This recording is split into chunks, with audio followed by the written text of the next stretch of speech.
Rockstar daw si San Lorenzo Ruiz. Ako si Risa Singson Kaupeng. Magkapet, pandasal muna tayo.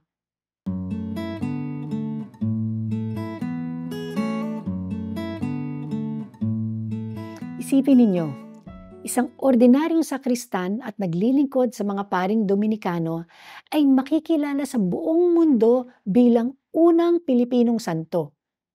Yan si San Lorenzo Ruiz, isang Chinoy mula sa Binondo. May Pilipinang asawa at 3 anak. Walang balak maging bayani o santo. Pero dahil napagbintangan ng mga Kastila na may pinatay daw siya, sumama siya sa mga Dominikanong pare patungong Japan. He was captured in Nagasaki in 1637, and Lorenzo and his companions were tortured and hanged upside down over a pit upang pilitin ang mga Kristiyano na tumalikod sa kanilang pananampalataya. When he was given a chance to escape punishment by renouncing his faith, Lorenzo said, "That I shall never do because I am a Christian and I shall die for God. For him, I will give thousands of lives if I had them. And so do with me as you will please." Dahil sa dugong dinanak ng mga martir sa Japan, nag-ugat ang Kristyanismo doon.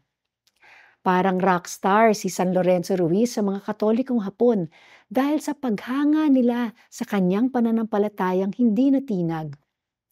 Today, there are 133 Catholic churches in Nagasaki alone. Patunay ito na kapag tayo'y maging tapat sa Diyos, He can turn our ordinary lives into something extraordinary for generations to come. Tayo magdasal. O most merciful and almighty God, you bestowed as a gift to Lorenzo Ruiz the strength to withstand the overpowering forces of death for the sake of his faith in you.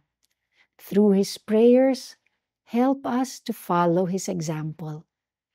Amen.